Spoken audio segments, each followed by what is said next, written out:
I'm 76 years old, and it still surprises me how life can keep teaching you even when you think you've seen it all.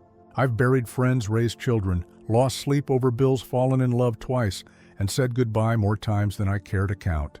And yet, it wasn't until these later years, sitting quietly on my porch with a cup of coffee and a slower heartbeat, that I finally began to understand what all of it meant. If you'd met me at 40, you would have met a man who thought success was about control, about fixing everything, proving something, and never showing weakness. If you'd met me at 60, you would have met someone who had learned to let go of a few things, but still carried the invisible weight of guilt and pride. But now at 76, I realize that life isn't about how much you can hold on to. It's about how gracefully you can let go.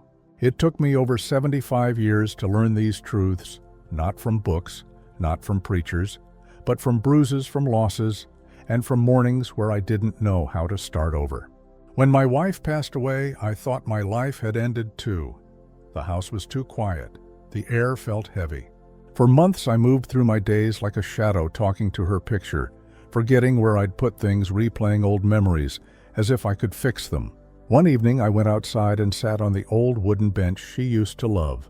I watched the sun set behind the trees and realized something I'd never truly understood. Life doesn't stop giving you chances to love again. It just changes what love looks like. That was my turning point, the moment I stopped asking, "Why did this happen to me?" and started asking, "What can I still learn from this?" Because if you live long enough, you start to see that every heartbreak, every delay, and every disappointment is a kind of teacher, sometimes a cruel one, but always a wise one. So in this video, I want to share with you 5 lessons that took me over 75 years to truly understand. You won't find them in textbooks or sermons. You'll find them in the quiet spaces of life, the ones we often overlook while we're too busy chasing something else. I'll tell you what aging taught me about love loss, pride, patience, and peace. And if you're younger than I am, maybe these 20 minutes will save you a few decades of learning the hard way. And if you're my age, well, maybe you'll just nod along and say, "Yes, I've felt that too." Before we begin, please take a second to like this video and subscribe to Senior Ways, where we share honest, heartfelt stories about growing older with grace, humor, and wisdom. Because sometimes it's not about living longer. It's about finally understanding what life was trying to tell you all along. Lesson number 1, time isn't the enemy, it's the teacher. When I was young, I used to fight against time. I rushed through mornings, counted down the days to weekends, and felt angry whenever I saw another gray hair. Time to me was something that took things away: my youth, my parents, my chances. But now looking back, I realized time wasn't taking from me, it was shaping me. At 76, I finally see that time is not the thief I once thought it was. It's the sculptor. It carves away what doesn't belong until only what's real remains. I remember when my daughter once asked me, "Dad, does it bother you that you're getting older?" I smiled and said, "No. It bothers me that it took me this long to understand what matters." Because time, for all its cruelty, gives us something priceless: perspective. It teaches us that no moment lasts forever, so we stop wasting them on things that don't matter. When you're young, you think you'll always have more time, more chances to apologize, more days, to travel, more years, to make memories. But life doesn't promise later. I learned that the hard way after losing my best friend Peter. We'd been meaning to have lunch for months, always saying, "Maybe next week." Then one day there was no next week. He was gone just like that. That moment changed me. Now when someone calls, I answer. When someone I love wants to talk, I put the phone down and listen. Because time doesn't slow for anyone, but it rewards those who pay attention. So if there's one thing I've learned, it's this: stop treating time like an enemy that's stealing your life.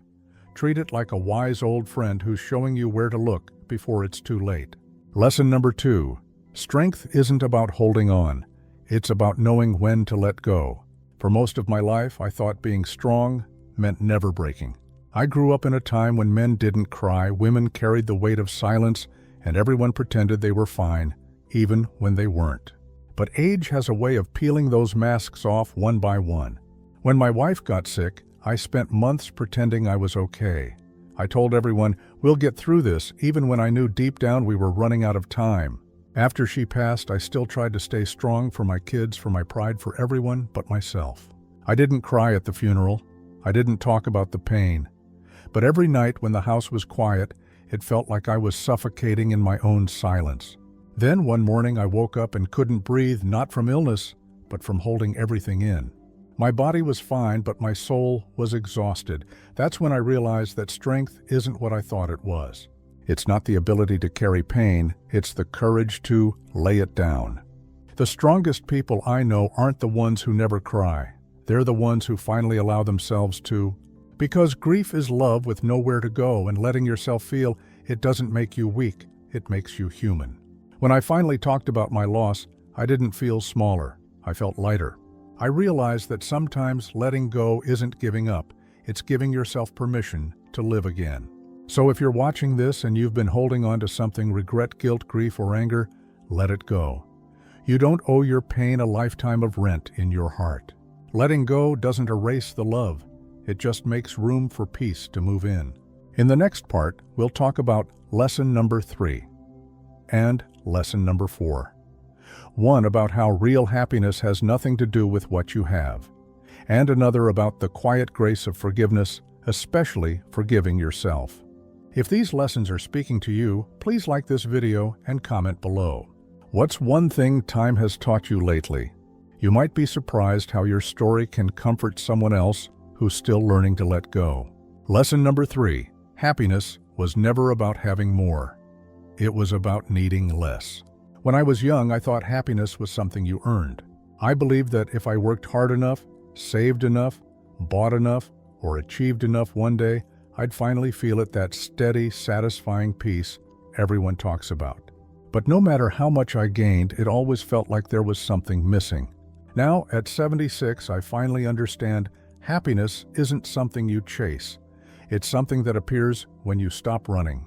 I remember when I sold my old house, the one I'd lived in for over 40 years.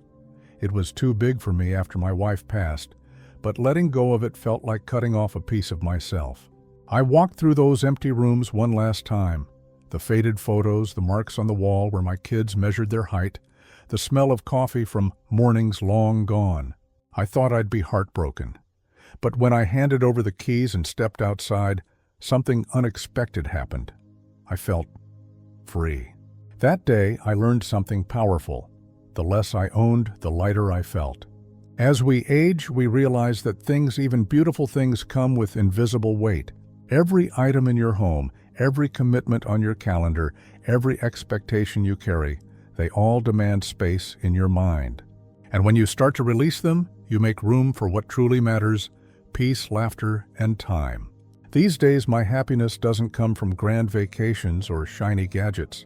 It comes from the little things: a good cup of coffee, a walk in the park, a call from my granddaughter, or sitting quietly while the wind moves through the trees. It took me a lifetime to learn that joy doesn't live in what we collect, it lives in what we cherish.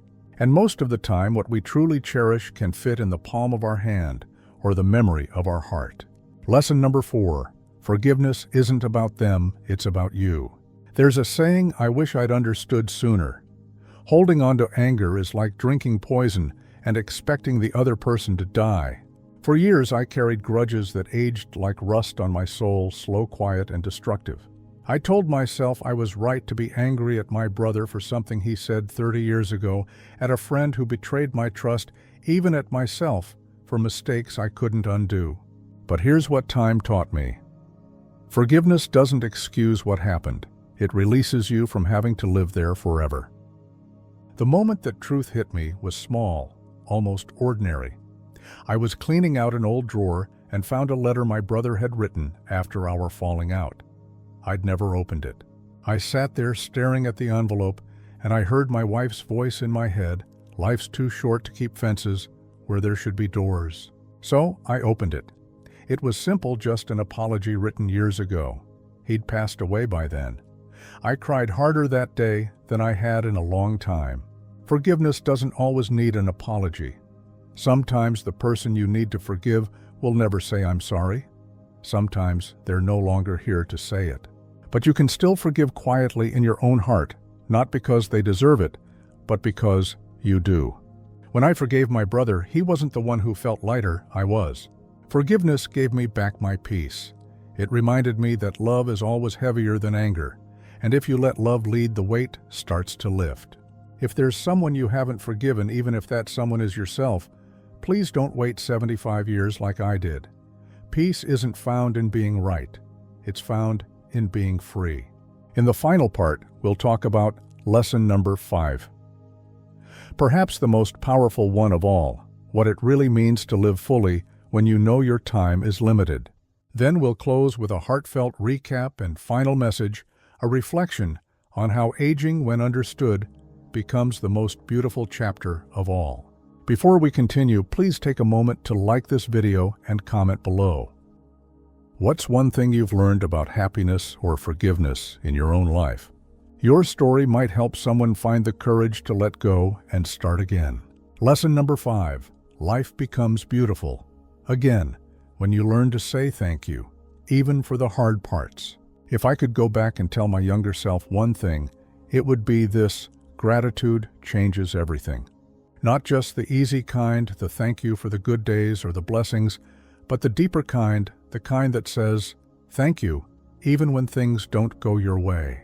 It took me 75 years to understand that gratitude isn't just an emotion. It's a decision, a way of seeing life. Because when you stop asking why me and start asking, what is this teaching me, your entire world shifts. I remember one morning after my surgery, lying in a hospital bed staring at the ceiling. I felt weak, vulnerable, and afraid that my best days were behind me. But as I looked out the window, I saw an elderly man across the hall smiling at a nurse cracking a small joke, even though he looked worse off than I did. That simple moment hit me like a wave. I realized if he could find something to smile about, then maybe I could too. So I began a small ritual. Every night before bed, I whispered 3 words: thank you anyway. Thank you for the pain, it reminded me I'm still alive. Thank you for the quiet, it taught me how to listen. Thank you for the losses, they made space for something new. Gratitude doesn't erase struggle, but it transforms it. When you see life through thankful eyes, even the cracks begin to shine. You start to realize that every scar carries a story, and every story, if looked at kindly, is a kind of miracle. These days, when I wake up and the sunlight hits the kitchen table just right, I smile. Not because everything is perfect, but because I've learned that being here alive, breathing aware, is already enough. Looking back now, I realize my entire life was a journey from surviving to living. For years, I was so busy trying to build a future that I forgot to inhabit the present. I worried about money, reputation, and expectations.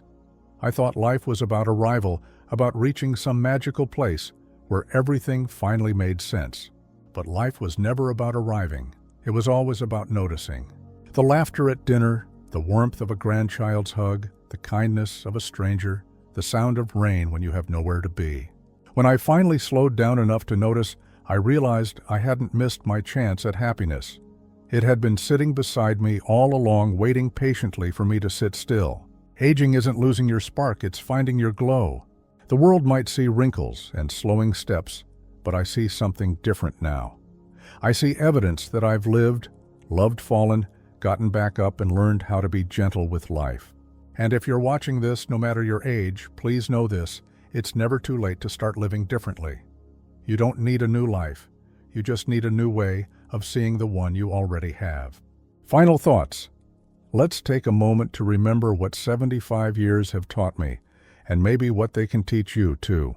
Lesson 1. Time isn't your enemy, it's your teacher. Lesson 2. Strength isn't holding on, it's knowing when to let go. Lesson 3. Happiness isn't about having more, it's about needing less. Lesson 4. Forgiveness isn't about others, it's about freeing yourself. Lesson 5. Gratitude turns pain into peace and ordinary days into blessings. 5 truths, 5 gifts, each one learned slowly, painfully, beautifully. If you take anything from my story, let it be this: you don't have to wait 75 years to start living wisely.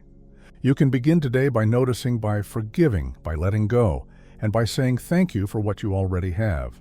If this video spoke to you even just one line, please take a moment to like this video, subscribe, and share it with someone you love. Because sometimes the right story at the right time can change the way someone sees their life. And before you go, do me one small favor tonight. When you lie in bed, before you close your eyes, think of one thing you're grateful for, not something grand, just something true. Maybe it's the sound of your spouse breathing beside you. Maybe it's the comfort of a soft blanket. Or maybe it's simply the fact that you made it through another day. Whisper thank you.